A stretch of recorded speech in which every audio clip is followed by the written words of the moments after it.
Hey y'all, and welcome back to the latest episode of Code Brew. I'm Joe King, and I'm here with my co-host, Lukewarm. Hey everybody, it's Lukewarm. And we are back for episode 9, and it's a really special episode for us. We've got our first guest. It's crazy. We finally made it here. We've talked about this moment for a while. So with us today, we've got Norma Saline. Yes, Norma Saline. That is her name. It's her real name, I swear. And she's here with us. We're talking about ICU nursing. So, Norma is. We'll say hello, Norma. Hello, everyone. You sound young. I am so young. I've been a nurse for 22 years, but I don't show it. Oh yeah, fair. She's very young for Norma. It's a generation. It's a generational name. It's family name. Family name. No, so yeah, we're really excited. So she's got a good background in ICU nursing, and that's why we're here. We've decided our next series, or at least the topic direction, is different types of nursing. So yeah, I mean, today we're gonna do kind of an overview of ICU nursing, and then in the coming weeks, you're gonna see us dive deeper into the different types of ICUs, like differentiate between CVICU, neuro ICU, trauma ICU, surgical, what have you. And with that in mind, we are looking for some more guests. I would love to, I'm just going to shamelessly plug, we do need some guests for some different types of ICU nursing. I specifically like pediatric ICU, neonatal ICU, because those are things that I do not do. None of us do here where we currently are, and I'm hoping I have some friends or we have some of our loyal fans that part of the Code Brew family brew crew. Oh my God. Some of the brew crew that might want to come and talk to us about their type of nursing. So, and I mean, if you're not ICU, don't worry, we're gonna get to you too. I mean, I have so many different things I want to talk about. So. But yeah, so Norma's here. She's gonna introduce herself really first and kind of tell us about her background. Hey, everybody. Like I said, I've been a nurse for 22 years. The majority of that spent in critical care, and also floating between intermediate and critical care. Spent some time with pre-op anesthesia as well. Worked day shift, night shift, part-time, full-time. Seen it all. A couple different facilities. And have lots of experience. Awesome. So she's, pretty uniquely qualified to talk about ICU nursing in general, and also just kind of like that good overview, because she kind of bounces around to a lot of different types of ICU.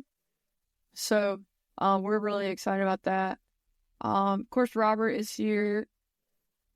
Of course, Luke is here, and he is very, he's done a lot of time in ICU, right?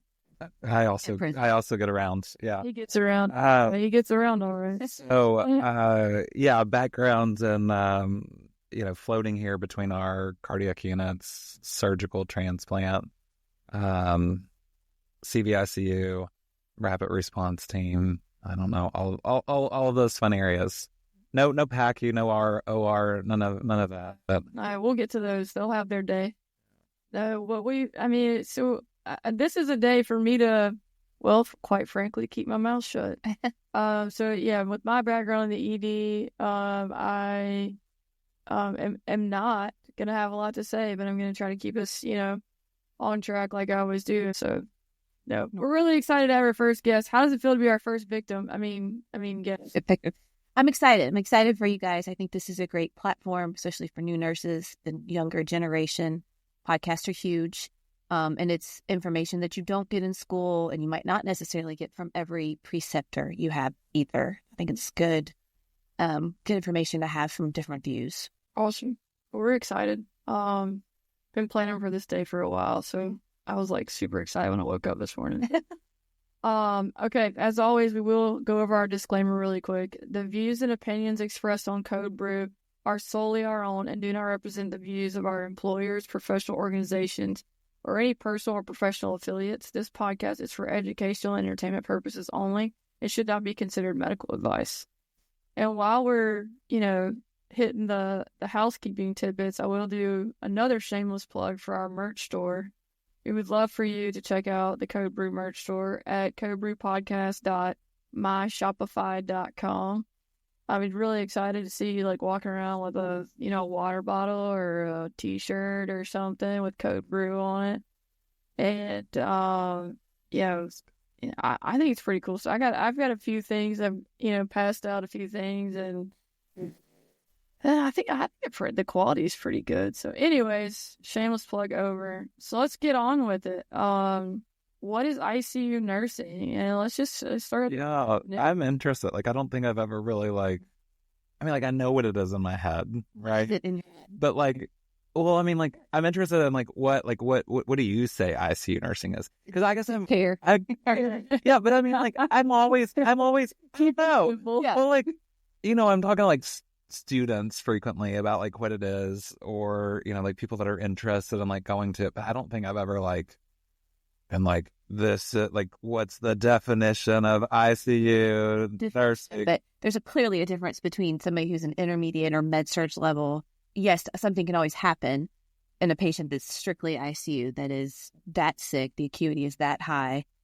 You have to have great critical thinking skills. You have to be a step ahead sometimes of even the physicians, because you're with that patient for 12 hours. You need to be the one who notices any change, a significant drop in pressure, a drop in urine output, whatever it is, because it has to come from you, and it is significantly harder on that patient than somebody who's med surg, who might be able to, we can maybe fix whatever that little thing is. Or maybe making a little bit of urine, on their own. So, when I think about it, I think about people go there for rest devices. When I am talking to people about it, I'm hey, we can put you on CRT and we can rest your kidneys, and then maybe we can wean that, and your kidneys can pick back up again. So we can put you on a vent, so that's what we're going to most commonly see, so a patient's on a vent, respiratory distress, whatnot. We can clear that infection or the fluid or whatever it was that was compromising your breathing. And then we can wean you from that. So, the same thing with the heart and cardiac assist devices, your balloon pump, Impella, whatever it is, or ECMO if you're really, really, really sick, where we're resting both, potentially the heart and the lungs.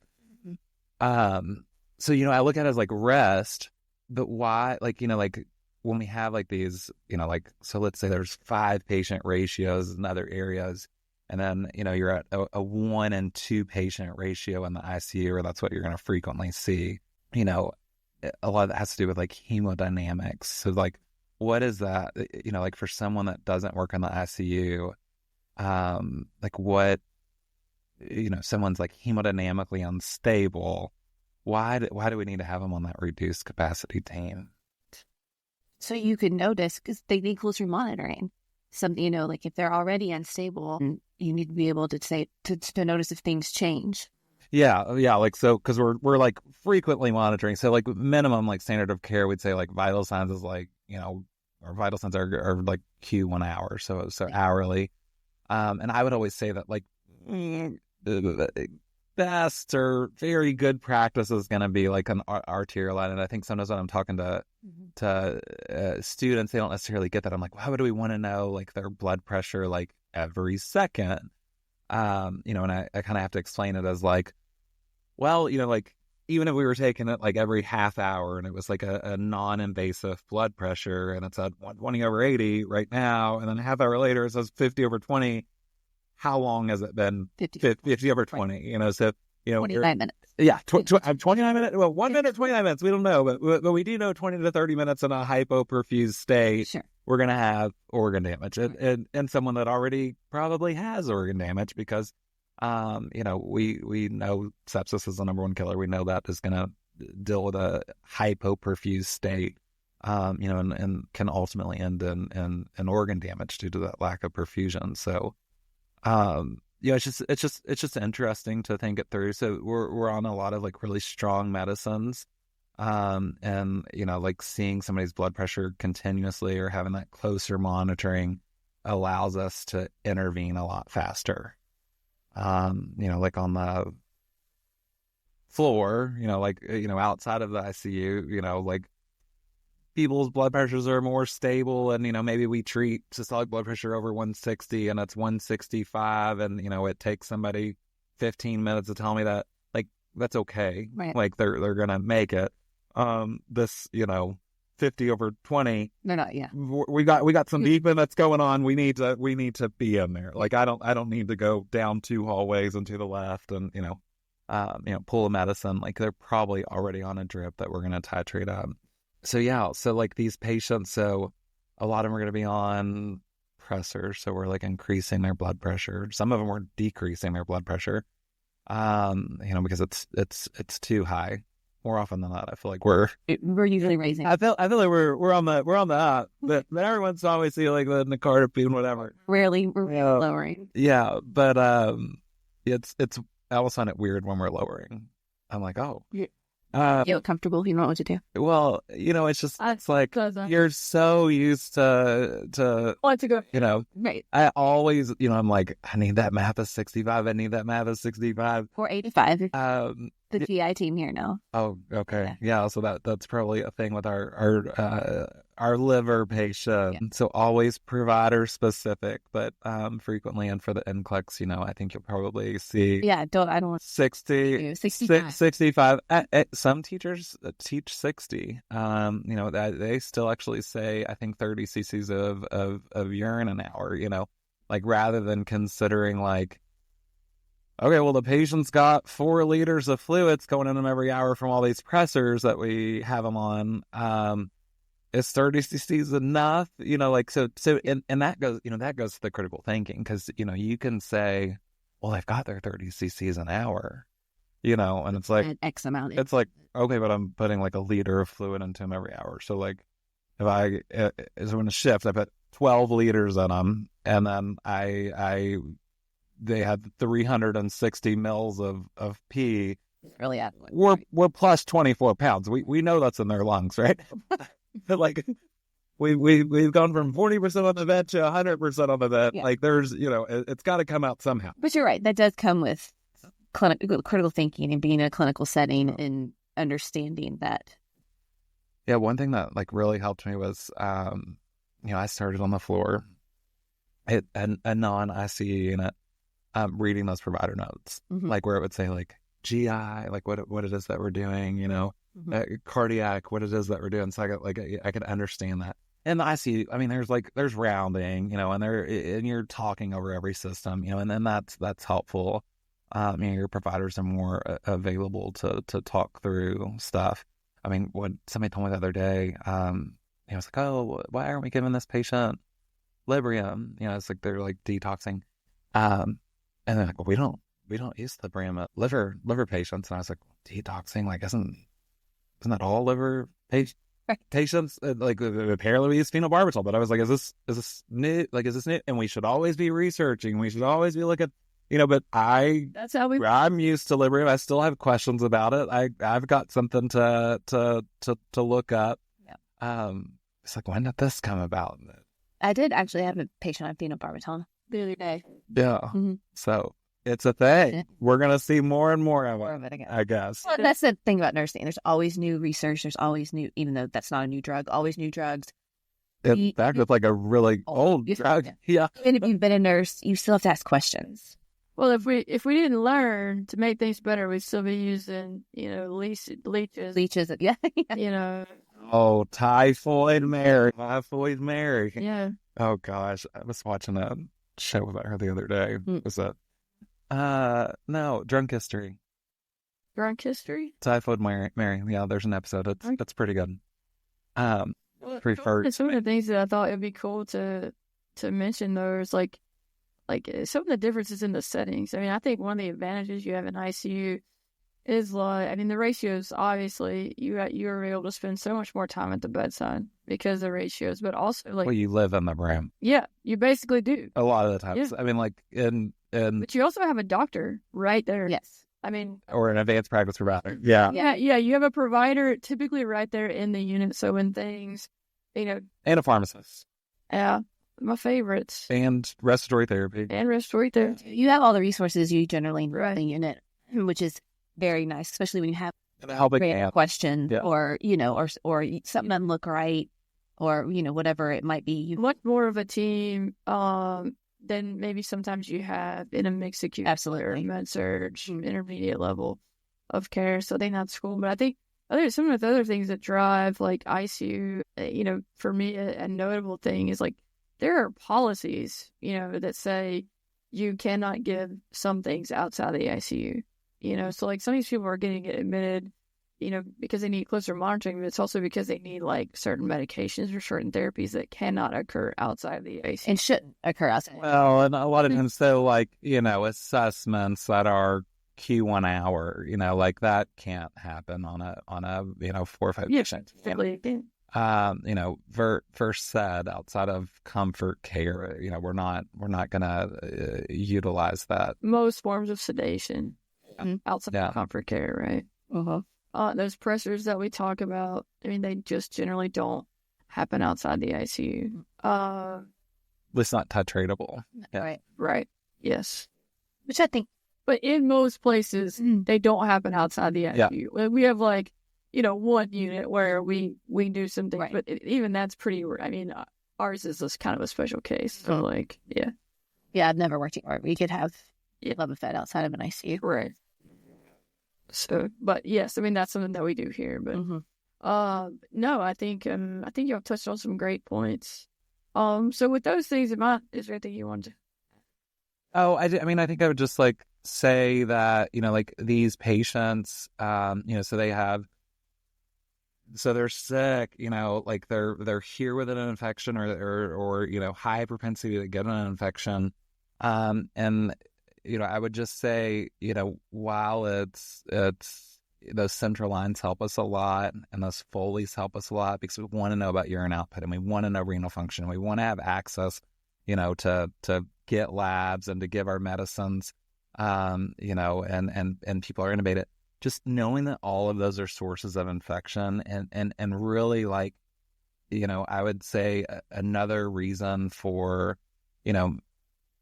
I don't know if it's necessarily like making these patients in the reduced ratio, but understanding the importance of like those bundles, like CLAPSI bundle, CODI bundle, those nurse-driven protocols, the ventilator bundle. Your subglottic suction is so important to be able to get those secretions out of the cuff, so they don't go down in the patient's lung and cause pneumonia. I mean, if you're diligent about all of the things you're supposed to do around dressing changes and peri-care and all those things, it just becomes routine. When you go and you do your assessment, you do all of those things. You have to start doing those things in your routine. You have to do them. You have to do the oral care, all of the things to prevent those kind of infections. But you just put it. But just like understanding the importance of it, because like I work in some places where like that's part of like the checklist with interdisciplinary rounding, so it's everybody's on page with it and, everyone is like holding each other accountable. It's like, oh, you've got your proton pump inhibitor, your head at bed, your SCDs, subglottic suction, oral care. To help your patient already compromised, who's already sick. Why any reason for something else when you can do things to prevent it? Yeah. So, and some of that's going to come from precepting, some of that's going to come from culture, but just when we think about those sepsis rates, I'm going to talk about it time and time again.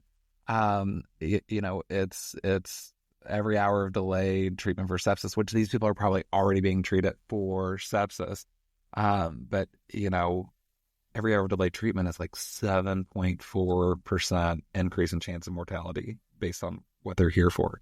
So in a 12-hour shift, if we don't notice it or we're doing something that's like driving one of these infectious processes, when they trigger, we've delayed care potentially up to 12 hours, which is, like 100% chance increase in mortality. So I just think it's really important to always harp on those measures and peer review, whatever it is, but, make sure that you're working in a culture that really understands the importance of those things and discusses them. Oh, yeah, for sure. So what do you feel like makes a good ICU nurse? I personally think a nurse who can be realistic about what they know, what they don't know, what they're strong at, and can ask questions. I tell the clinical groups that always ask questions. And it might be a dumb question. There are days you're going to ask dumb questions, but it'll save you from a mistake. It'll teach you something. And I think ICU nurses need to be realistic about also what's going on with their patient, because a lot of times you will be the person between the patient and the family. I think most physicians don't do a very good job. They come in, they put their 2 cents in, and then they walk out. And if you're a kidney, you come in, oh, the kidneys look better. Okay, well, your liver looks worse, or your lungs aren't healing. And sometimes you have to be the person to put all that together. You'll see it like in every hospital system where, like the pulmonologist comes in, it's like your lungs are shot, they're never going to get better. The GI doctor comes in, your liver, it's never going to get better. Kidney doctor comes in, you're never going to get better. And then the podiatrist comes in and he's like, your toenail looks good. And the family's like, they hold on to that. They said mom's fine. Yeah, they hold on to that. And you're because they just don't. Who said mom's fine? Well, that's what they want to grasp. Right. You want to grasp the provider to provider communication, really understanding the plan of care, and being on the same page with what, having a general message that we're giving the family, so they don't have mixed messages, or a mixed understanding. And, there's different people all the time here from families that, the son hears one thing, the daughter hears something else from another provider, and they're trying to put it together and they don't speak medicine, so that can get confusing. But I do think good ICU nurses and you also have to be willing to learn. You have to be ready as well for rounds. And if you see something, I've run in that room so quick. If I think somebody's about to round without me, I mean, even on the floor, I run in that room so quick. You have people on the unit who day to day, they just kind of maintain. Okay, well, they've maintained on this ventilator settings. They've done, but something has changed in, the 12 hours of night shift that told you, hey, this is different. You need to be prepared to say that because, if you're the one that's with the patient and all of a sudden after 3 days, somebody's kind of been holding their own. Now, one little thing is different. It could trigger something new. Yeah. Well, and I think it's important what you said, like knowing that you can, you have to be in an environment where questions are encouraged. Absolutely. I mean, I thinking, you have to. I ask stuff, and I want to be able to ask questions. Sometimes I ask questions when I know the answer, like if I'm precepting, because I want I want my student or I want my orientee to feel like this is, it's normal. Like everybody asks questions. And, I'll always explain it as doctors can consult other doctors when they don't know something. Nurses should be able to do the same thing. For sure. Very true.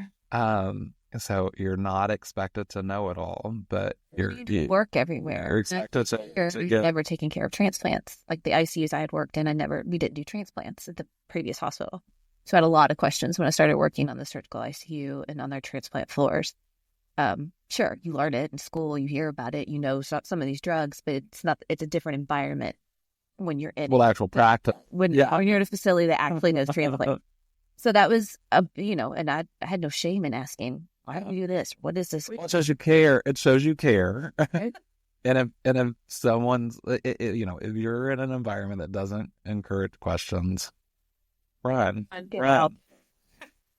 No, we've definitely discussed that many times. But I mean, I think that is even more important in the ICU whenever your patients are critical. I mean, there's no place for egos. Even though we all tend to have an ego, sure, in this business, right? But there's no place for it really in the ICU. If it gets in between, your patient and providing good care. And so open communication in this environment is critical. So, I think it helps the new people too feel like they can ask a question. Right. You always hear nurses eat their young, blah, blah, blah. Yeah, I hate that. I hate that too. And you used to have so many years of med-surg experience till you could go to an ICU. That's not really hasn't been the case for a long time, just because we need the bodies and the shortage. So having very smart new nurses coming in, they know the material, they know the content, but being able to apply it to an actual patient and feel like they can ask a question on, maybe they haven't seen a specific kind of NG tube or Dopphoff or things you just don't see all the time, and so being able to learn. Mm-hmm. I mean, we can help them grow, right? and show them the way, as long as they're eager to learn and open to constructive criticism. And so, well, and extern programs and like, like the extern programs, like if you're in the ICU, they're trying to pull you in there as well for capstone. And then you have a 6-month orientation. So, they're at least in front loading that education a lot better on the staff. But I used to have to be recruited to go to the ICU. It's a thing. And it was like in my lifetime, and I only have 12 years of experience. I mean, I started on a med surg floor, and I think it helped me, just me personally, with time management. I was able to get my assessment skills down. I knew how to talk to a doctor, and that didn't scare me anymore. Not a lot anyway, but just having a couple of years of just med surg. Not, I had friends that went straight to the unit and did just as well. But for me personally, I think knowing the way, you want to be a nurse or where you're comfortable, and that helped me. It was just. But if you told you, coming from where you worked on the floor before, so if you were ICU core staff and they were like, we're pulling you to the floor, it would not be the worst day of your life. Right. Now, if we pulled someone that has only worked in the ICU to the floor, it would be very difficult for them, even with CAP teams, so they it would be nice for them to better understand. And some of that is because maybe they do a whole lot, and their assessments are so thorough and their engines are so thorough, but we are also capping their team because of that. You may bring up a good point. We get real cocky. Me being one of the worst ones. Hello, I am the pot and the kettle all in one. But no, I think we need to recognize the strengths that different specialties bring to the table. I mean, our med surg, our mixed acuity staff, they have to be very good at time management because of the sheer volume of the number of tasks that they're having to juggle. Our ICU team, they're better at probably assessments and details, and probably teamwork, thinking. I think teamwork has to be good across the board. It has to be. And, I tell my students, good nurses are good PCAs. You should learn all of that stuff. You have to count on your PCAs and your fellow nurses to get things done. And, no task is beneath you as a nurse. So if somebody needs help, whatever it is, you need to do it. So I just think you can't be a good nurse if you don't have a good team to support you. I mean, it has to be, you have to be all in. I mean, I think part of what makes someone a good nurse is their ability to communicate with other members of the team and bring it all together.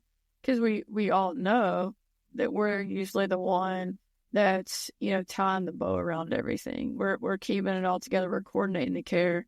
And that it's like that in the ICU. It's like that wherever you are. So I think it's really important.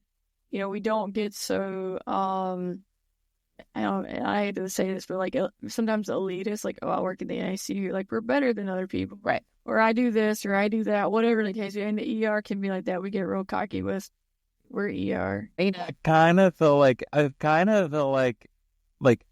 annually people should be required to float to these other areas just to see what life is like. To understand it. I mean, like the ED to floor transition, when the floors are asking all these questions, ED's like, that's not a thing. Yeah. I mean, like, everybody should have like this shadowing pool experience to like, when you're downgrading a patient, people spin to their arms when you're IVs and ACs. Yeah.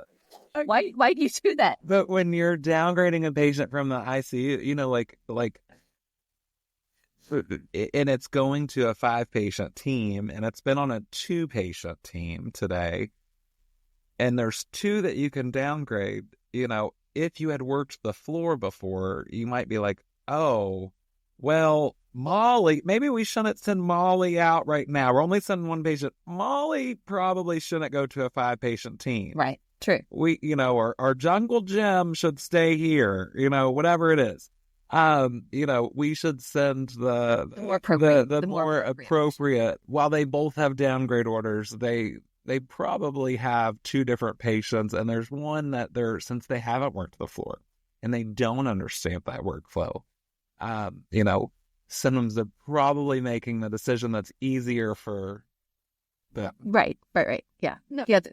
I mean, I get that. I mean, I think. Do you make those decisions? Well, Are you the reason why I got Jungle Jeff? You are absolutely. Sometimes. I mean, but Get this guy out. it Fair. would be really, I think, it would be really helpful if we all knew what it was like in the different areas. I mean, I think it. Heal the world. I feel like we're about to start doing some kumbaya, y'all, like holding hands. No. I mean, the shots have already been fired by Norma. She's mad about all the ACIVs. It's just ridiculous. ACIV. It's the biggest thing. I get that. But then if you have anybody with any central line. No, I just want people to have mobility. I don't. You put what? Oh, your right hand dominant, and you have a big IV. Yeah, I mean that was Sorry. that was the question. It's like what is your dominant hand? Like when they teach you, So let's stay away from it. That's that. I would say hold still and hush. Yeah, they're like my IV beeped all night. Some idiot ED nurse put you in Here's your options. Keep your arm straight, or let me stick you again in a much more reasonable way. Hey, God. Okay, y'all are good at critical thinking. ICU, okay. Our mixed acuity med surg intermediate nurses, they're great at time management. The ED nurses know about prioritization. Okay, they know That's true. and they can triage. If a disaster comes, they're gonna be like, you go over here. We'll talk about triage. You still all get ACIVs. Everybody gets ACIVs.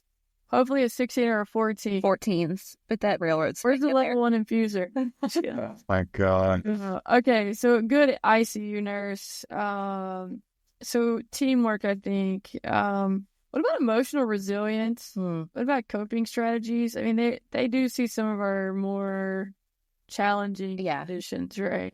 And I think if you worked through COVID in a unit, you figured it out.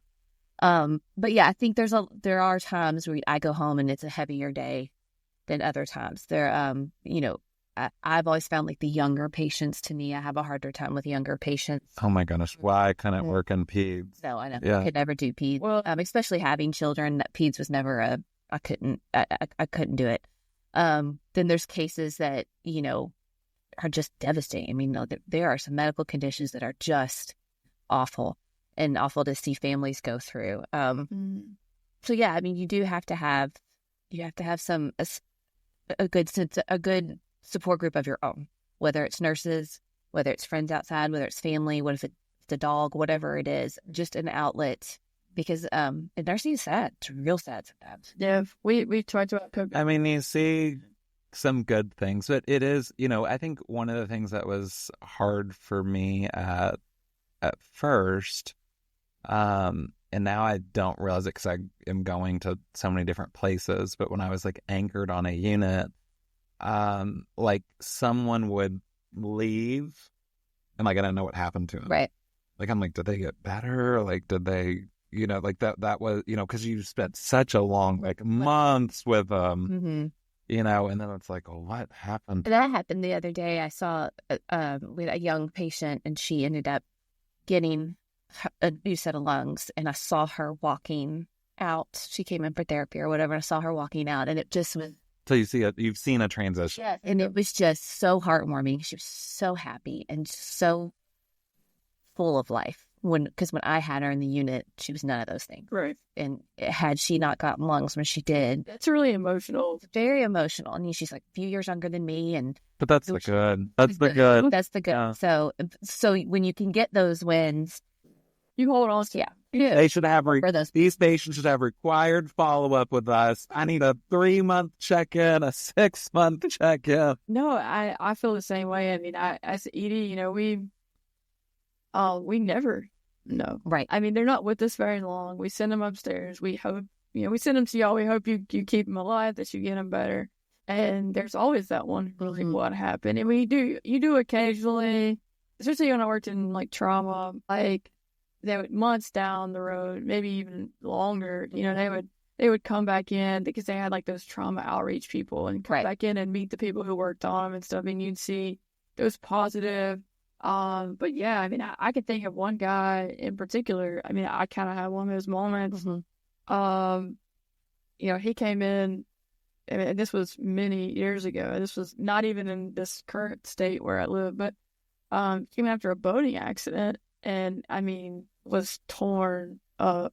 I'm talking about like I was walking to the OR, like holding sterile towels, Just to keep them together. Because some pieces weren't attached the way they were supposed to be, or definitely weren't in the cavity they were supposed to be living in. And, I really thought, this guy's a goner. He was like 16, 17 years old. I was like, he's never going to make it. Yeah. Because, I mean, boating accident, water, wounds, I mean, the infection rate. Right. You think about all the water. different things, like there's so many reasons why this kid is never going to make it. And now, through the advent of social media, and like his mother made a Facebook page for him, at some point down the road. But he, is married with 2 kids, and, he's living this whole like life. And like, I see something from him, come across my Facebook screen every now and then. I'm like, oh my gosh, like, just so grateful. It is. It's so good to have those moments too, because you get very, very cynical. Yes. When all you see is difficult things, sad cases, you can get hardened. Yeah. And nobody understands that unless they're in the midst. That's a protection Yeah. mechanism of us. I mean, like, we also live in Kentucky where, quantity of life is often more important than quality of life. Like, I do think that we have a different perspective of health literacy and like what it's like social, like I don't know, like like there's a lot of care that we do that it's not futile. So a hard case can really kind of look like 2 things. I think a hard case can be someone who is losing their life too soon, and sometimes a hard case is whenever we are prolonging the life of someone who we should be letting go, like, and they're of advanced age, right, or they're of a very advanced disease, or they've suffered a very serious event, meaning that their quality of life is going to be nil. And we can see those things, but sometimes like the health literacy, the education level of the family is such that they want to hold on to the tiniest sliver of 110 comorbidities and 110 years old and full code, all measures. And it's like, oh gosh. That's another way that when nurses can step in and clearly just listen and educate. You clearly aren't going to tell anybody what they should or shouldn't do with their loved one. But like I said before, most physicians, unless they're a palliative care doctor, but some of these conversations need to have had way before you even consult a goals of care team. Right. And as a nurse, you can, listen when they ask questions and use that as an open opportunity to maybe try to explain what's happening. Not ever pressure anybody, clearly, but just if they don't know what they don't know, especially if you're not in healthcare. And if it's somebody who was just out farming last week and now, that's a hard thing to wrap it. Well, they were just dancing or they were just working the day before. Well, we talk about, last week on the Code Brew episode, we talked about it's not what it looks like on TV. And like, even if they're here in the hospital at the time of an arrest, like their chances of survival to home are only 20 to 25%. And that's in like the best of scenarios. You know what I mean? So it's just not like, we really try to be realistic. And I think providers sometimes aren't able to explain things on the level that people need. I think sometimes nursing is better able to bridge the gap between, like this is in more layman's terms, what reality is. Mm-hmm. And it's hard for us to carry that. But you might have a closer relationship with the family too, because you've been in there all day long and they see the love and care that you're providing. There are some physicians who very, very do a very good job of talking to the family, but sometimes if they're having that discussion as a nurse, you should go into the room because you're going to I want to hear it. That family is not going to hear. It's going to go in one ear and out the other ear because they're in a time of of a really hard emotional time for them. So for you to go in there and hear, so you could reinforce, can answer the questions that all of a sudden now they have when the doctor is already gone. But it's not an easy thing. It's not an easy thing to talk about end of life. It's not an easy thing to go through. Unfortunately, we will all die. We will all have these conversations. But I think understanding the family dynamics too, that's a whole other. Oh God. You have people coming out of the woodwork. You could have a whole episode on family dynamics, but yeah, I mean, we absolutely hate it whenever like somebody's wife and girlfriend and baby mama, and then their mother comes in. Mm-hmm. We did not want to know that you had 3 people out there that thought that they were in a relationship with you, and your mom didn't want to know that either. Right. You know, And now you've got your Jerry Springer show, and you're like whenever and you're completely intubated and are unable to answer their questions, and they're all devastated for different reasons, and they're all so mad, and that is a wild ride, Mr. Toad. It is. It's and I also I always ask. I made the mistake one time earlier in my career where I had a very elderly gentleman as a patient and a very young lady sitting at the bedside. I, in all my youth, asked if that was her grandfather. It was her husband. Oh, so you didn't even go dad. I didn't even go dad. Jumped over. I mean, there was that. That was the age. That was the difference. What? It was like Bill Belichick and his girlfriend, and it was just. I thought for sure. Oh, For sure. oh, That so I don't assume anything anymore, and I say, and who am I speaking with, or who is this person to you? Because But you learned. I learned. And you're teaching. Who she was not. you asked her if she was pregnant too? I did not. That's not. Oh yeah, that's always That- good. I love. Yeah. Yeah. As a woman, No assumptions. no. Zero assumptions. But yeah, I mean, family dynamics make end of life, any kind of discussion hard, but definitely end of life. So if you could, we would just love it.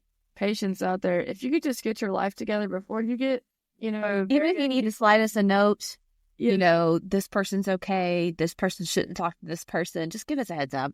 A little something to go with. Please don't call this person. Anything, whatever you can do to help us out. No judgment, just It's like whenever you extubate somebody and you know that they're about to find out that all their Women. lady friends Or men. I mean all their mess is about to be put on Front Street whenever they open their eyes. They're like, oh, it's about to be a rough day for you, sir. just act like you're asleep. Go back to sleep. I know, right? No. Okay, so a few scenarios I just wanted to throw at y'all. Well, I mean, nothing too deep. We can just kind of keep it surface level. But so how do you handle the crashing patient? You get help. First and foremost, you get help. Absolutely, that's awesome. And then you go from there. You get all the hands on deck that you need. You assess. You make sure all your equipment is plugged in. Yes. Oh, they weren't crashing. They actually weren't crashing. You look at your patient and get help. It's funny because people People are gonna jump at it. Right. plug it out and plug it from the wall. Yeah. We don't. That's not actually how it works. But sometimes, electricity is life. Yep. No. Yeah. Okay. What about the difficult family member? I mean, we kind of touched on that already. Yeah. Like, what about like someone who, is just like, I mean, obviously it's the worst day of their life, right? Mm-hmm. Their family member is like very ill and in the ICU. Like, how do you, bridge the gap between, trying to like get them under control in a way to where you're having productive conversation, but also have that empathy? I think sometimes you just have to let them vent, or let them do whatever it is, as long as it's not, violent, but let them just be heard and explain to them, I really want to help you understand. Mm-hmm. I understand this person is important to you. Maybe if you need to take them to somewhere quiet so, they can get all of that out. But just listen. First, start by listening. If it's a safe environment for everybody, listen to what they say. Not how they're saying it. They might be yelling at you and cussing you up one side down the other, and it's not about you. It's usually, when I feel like whenever people are like, the thing that they're like yelling about is always something different than what they're really mad about. Mm-hmm. So I think like that listening, like really you're going to find out it's like some event from 3 days ago that they're really triggered about. Here. Yeah, I'm I'm real scared. I'm like, why is she throwing stuff about this applesauce, you know, and then it's like, it's something 3 days ago and, you know, whatever. But yeah, it is these people's worst day of their life. And we need to be understanding of that. We also need to practice in a safe environment. Right. So, you know, I think just like listen, hear them, let them know that you've listened, active listening, you know, hey, this is what I heard. This is what I hear you saying. Mm-hmm. It's okay to set limits, you know, I mean, but explaining, we both want the same thing. Like we both want your loved one to get better. You know, while I'm here for you, depending on how much you're needing from me, like if you need me every 5 seconds, you know, it does kind of take away a little bit of the love and care that I can give to your loved one. So like, you know, as long as we're not interrupting care. So listen, I hear you. We're going to make sure that we stay consistent from shift to shift, you know, answer whatever that problem is. You know, I'm not going to pass the buck on it. This is what I'm going to do this shift to make sure this goal is met. And, you know, during bedside shift report, we're going to talk about it again in front of you. We're going to set new goals for that shift. I feel like and letting the provider team know. Complaint I hear a lot, and not just in the ICU, but floating communication in healthcare is lacking. Whether it's there's always room for provider to patient, nurse to patient, nurse to family. You know, we have all had the experiences where a doctor will come in first thing in the morning. Oh, you just go home today. Okay, great. You know, there's more doctors consults. They're like dressed and ready to go. They're dressed at 7 a.m. I'm bedside rounding, so just Mary's dressed. Right. She's ready to go. She's got her heart monitor off. She's called her daughter 2 hours away, coming in. Yeah. It happens. So like literally this week, were you there? And I'm like, you have many more hours, unfortunately. Like I'll call people and let them know that you're ready, but heart monitor remains, I think. Communicate with families and hear them, meet them if you can safely, meet them where they're at. No, for sure. So what about equipment overload? I mean, this is something that's intimidating for me. I will say, like, I walk in, especially like CVIC, and we'll touch on that next week too. Oh my gosh, all the drips, all the machines, the CRRT. How do you? I mean, I feel like you need 2 different people, like one for the patient and one for all the machines. It can feel like that. I had an incident not long ago where I got a patient back that was on a device, and by the end of my shift had 10 IV pumps because of the IV pumps situation that we have. Right. Was on 10 different drips, had 10 IV pumps, and in a room. Had no space for all of that, and it was very, very overwhelming because most nurses, I haven't found many male nurses, but most female nurses like all of their lines to be straight. They like things to be orderly and labeled and know where things. Well, that's another ICU thing versus ER. ER. Joe got red when we were talking about organization versus Oh, I got in trouble was it last weekend or weekend before? Because I was like, it's like that. I was in a code and I was like, responsible for giving meds because that is my favorite thing. Yes. And I'd put in the IO and like there wasn't a trash can close to me. I was having to hold this guy's leg up and like I was like throwing my flushes on the floor. And I was like, our friend, the house manager, the little one with the curly hair, that one. Yeah. She was like giving me all kinds. What if somebody would have slipped and fell on one of your friends, your coworkers? You didn't care. I was trying to save this man's life. You couldn't have said, I'm not concerned about trash can, please. Speaking of trash can. Oh, fair. That is my name. We're going to say that. We were going to tell people. So my son, who do you know about this? I love dearly. He's not, this is completely off topic, by the way. But I'm glad you said trash can. So he got to meet Luke, my son did. I mean, he's met him a few times, but Poor kid. he did this all on his own. He's not quite 4. He'll be 4 soon, but he named Luke Garbage Can. Yeah. Isn't it though? It's very... I just kind of want to know why. Like, did I eat a lot or... Do you He just... lie? But he didn't... But not in front of him. Like, he just called me... Oh, it was at dinner. It was at dinner. Oh. So it's not only how much you eat, apparently it's the way you eat. Oh, Yeah. Or I am literally just a garbage can because this was like pre-meal. We had salsa. All we had was salsa. Like, we hadn't even... I mean, my son is definitely a country turd. He sounds just like me. He sounds like cornbread and soup. I don't think country turd would be a word that I would use. But... Okay, maybe that was me. Okay. I call him a country turd. But yeah, garbage can. Anyways, that was completely off topic. Okay. Next. Back on track. No. So yeah. So like we've covered a lot of. What do you want your tip for new grads or people transitioning into the ICU? Not even that have to be new grads, but you probably feel like a new grad if you go from other. You feel like I think so. God. Go from like a med surg to an ICU. If you're starting out of school, extern program, Absolutely, they had that. try to get pulled because you couldn't go straight to the ICU. Right.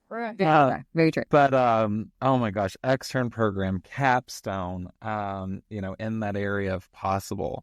Be a PCA in that area or a tech, so you at least have like working relationships down. I cannot imagine trying to learn like all of this equipment and devices and then like trying to learn like policy and like who's who in the unit and like, who is my resource that I go to each shift, who speaks my language. So, like Nobody speaks your language. Well, but also like Garbage seeing that stuff before. I told you that. I swear we had like a whole day lecture on like an MRI machine or something. But then like when I was in the hospital and I saw it and I took everything out of my pocket and I filled up that checklist, like You're like, it was like a 10-minute process of like, yeah, the same thing with to the refrigerator. Did I tell you about the extension? What? Oh, hair extension? Do you know that they're clips? I don't know. Yeah, Well, you can have them. Girl's hair got sucked off and pulled over to the. True? Yes. Oh. Yes, they were telling me about it. I've heard this in the past 3 months. The girl specifically, not like, and they were like, yeah. Well, I mean, that's it's like metal, like a patient sucked right off. No, not a patient, a nurse. Okay, back where I'm from, some people get shot with BB guns. Oh, and it like pulls the BB out. It might pull the BB out. My ear, like if I had like little hoops on them, they start to suck towards the. Well, I told you I used to wear a bag on a lanyard. Can you? And like my lanyard was like kind of floating up in the air towards the thing. Magnet. And I was like, "Ooh, this is fun." And I mean, because it is kind of fun. I mean, it's very until all of a sudden, I was like, until it severs your neck. I mean, they've scared me with them. I mean, I don't know. I mean, anybody going into ICU, get you back on track. Anybody going into ICU, just again, know, like you said, know who your resources are, know who your support people are, and ask. I mean, and I think that knowing that like studying does not end with those classes you're taking, and it does not end with school. Well, in most places too, you have to be a little bit flexible because you might have different preceptors depending on people's schedules or call-ins or whatever may happen. You might feel very, very close to one preceptor and comfortable and in a good place, and you might get thrown with somebody else. But that doesn't mean that you can't learn something from them. Like, don't get. Oh my gosh, you learn. You learn like. I've been providing a bunch of feedback this week for people in Capstone, and it's like they're like, oh, I was with a different person, and I'm like, you might see something done a way as long as like the practice is correct, right, and the outcome is correct. If that process works better for you, this is where you pick and choose. Well, so we're not. Yeah, if it's what not to do. Very true. Fair. Very true. Yeah. Fair. Yeah. I mean, you can learn from anyone. I mean, I have absolutely learned what not to do from time to time. You haven't learned to not put IVs in the AC. Well, and I think understanding also like Heads up with an ER on that preceptor level, just because you've had someone for 16 weeks, and let's say their orientation's 24 weeks in the ICU as a new grad, whatever it is, you should still be going in the room with them at week 10, 15, 16. There's a reason. Tell me what you hear on this assessment. Mm-hmm. Like what are you doing? Why are you touching that? Like, asking those questions. I mean, it's not really till like the last week, this isn't a vacation for you. Like this is someone that you're going to be working with.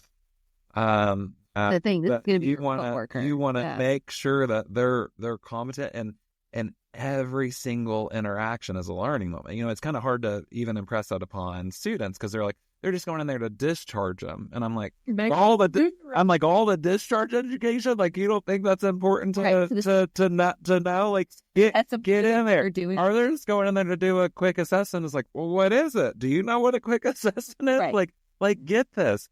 Like, this is information that you want to, like, heed and value. Well, I think that in the ICU, I mean, I think all orientation should be very hands-on, but I feel like in the ICU, it has to be probably the most intense orientation process. And we've said it before, and I hate to be,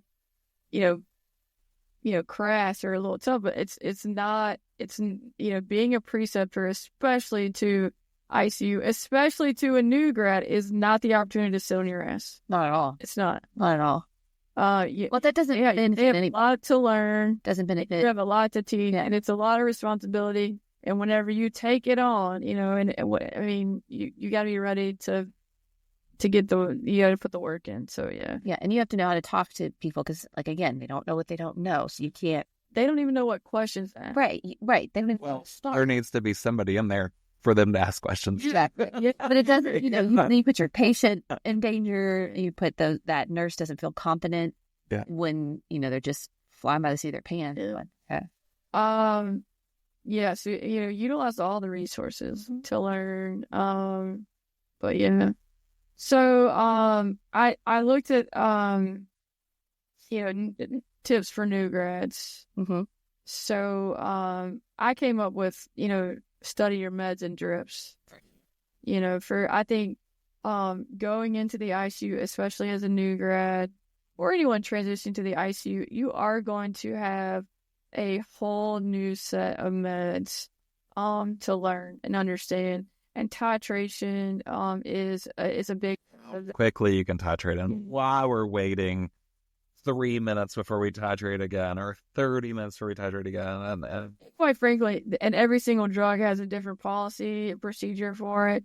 Now, I will say this, use your resources because there are some amazing badge buddies. They are usually specific to where you work. Mm-hmm. So don't just go get one or put one off the internet. They're going to have classes, but you need to I would still suggest a deep dive and asking questions about those medications regularly, and really kind of like understanding how they're working in the body, because like when they explain like the pump, so like when we're talking about pressors, and it's like I'm going up on my pressor, I'm trying to get this map of 65, and well, like, if somebody doesn't have volume, so, like that critical thinking component, but also like what is happening? Well, I'm clamping down, and like my blood pressure is not going up, so like, oh, my CVP is like 0, right? So